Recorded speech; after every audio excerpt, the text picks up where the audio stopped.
All right, next on the program here on RT, to the International Criminal Court we go, where amid the body's charges against the former president of the Philippines, Rodrigo Duterte, 18 whistleblowers have come forward documenting a massive trove of cash payments being made in secret. A Philippine lawyer has presented a sworn affidavit from 18 former armed services personnel of the Philippines who provided security amid the criminal investigation into President Duterte. The sworn testimony tracks bribes to foreign investigators with suitcases of cash covertly handed to them.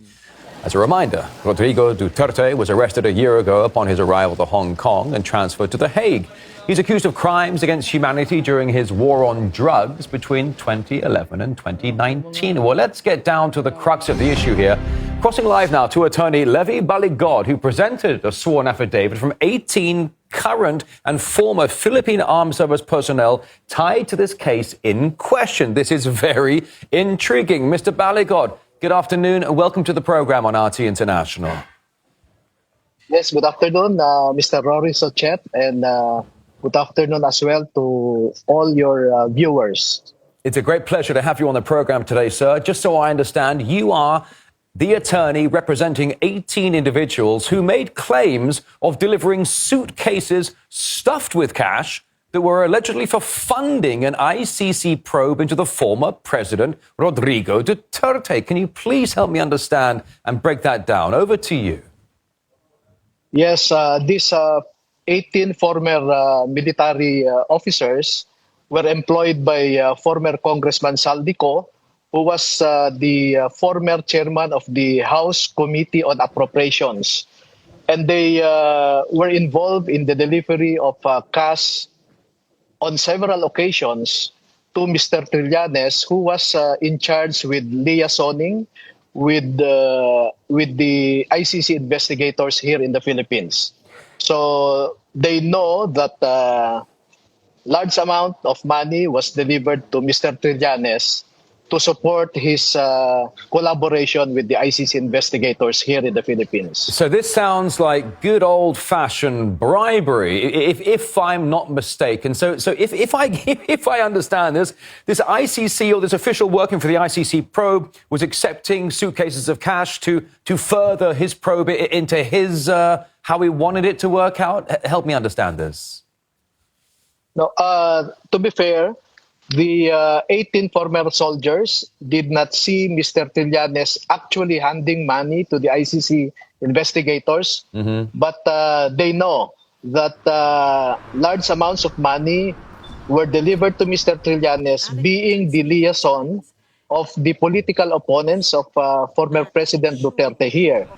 And then they also saw, being the security detail to the ICC investigators, that they only interviewed witnesses that were brought to them by Mr. Trillanes, and therefore it is a fair conclusion that there was no bona fide investigation that was conducted here.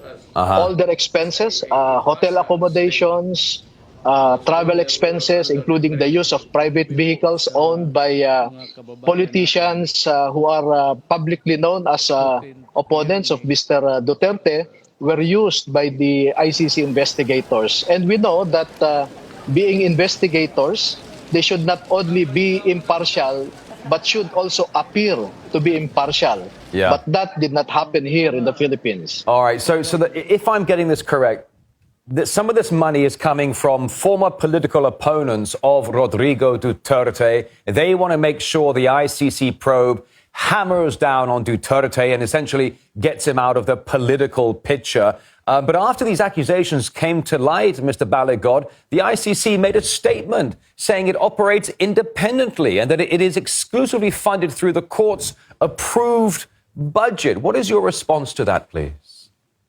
Yes, that is the correct policy, that they should be independent. But that did not happen here in the Philippines. Yeah. They were wined and dined here.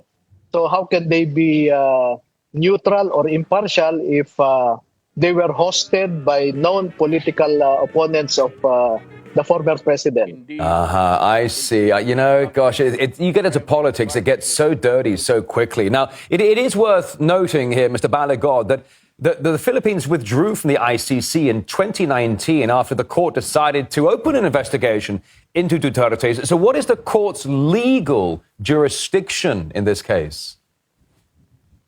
That is one serious problem here because the Philippines withdrew from ICC in 2018, and the ICC residual jurisdiction should have ended a year after, or on March 2019. But the ICC investigators first came in the Philippines in December of 2023, or after almost 4 years, when the right of action already lapsed. So I don't know how ICC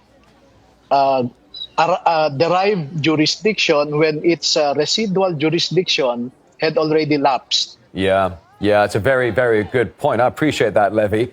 I wanted to ask you, Duterte, when he was doing his war on drugs, I was working at CNN back during this, and he did, I thought he did a lot of good work.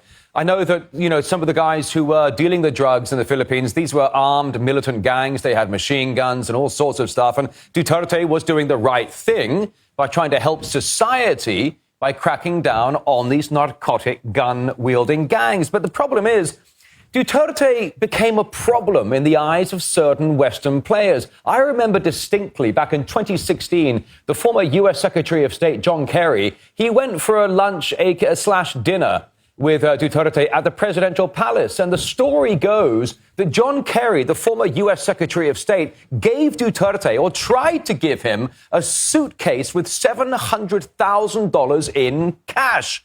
Duterte reportedly said no. Really pissed off John Kerry. Ever since then, Duterte's been a problem. What are your thoughts?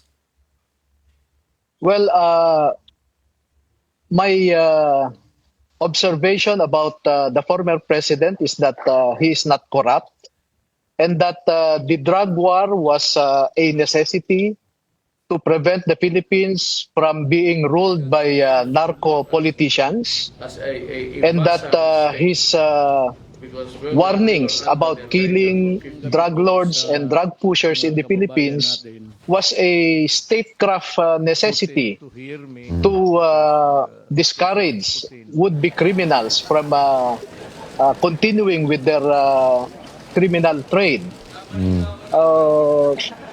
We also know that he was openly anti-American in his language, no? But he was just trying to push for an independent foreign policy, because we know that up to now the USA still has a strong influence that reticulates through our bureaucracy. But it's not just in the Philippines. I think that kind of American influence spans many governments around the world.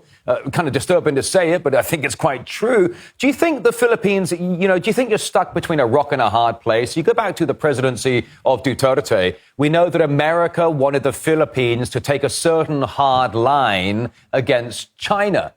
And Manila is trying to play both sides. Well, we want to be friendly with China, we want to be friendly with America, but maybe one or two are asking us to choose sides. Does that make any sense to you, Levy? Yeah, because the Philippines sits in a strategic location, which is part of the first island chain, as they say. But there is a government template where the Philippines should deal with China economically and deal with America militarily to balance both hegemons, so to speak. But that did not work because the US would not want the Philippines to build a stronger relationship, economic relationship with China.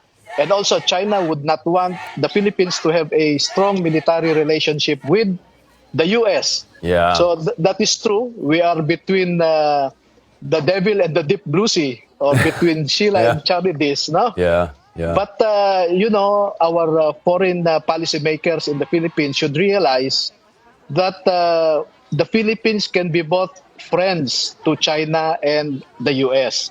And the Philippines being a strategic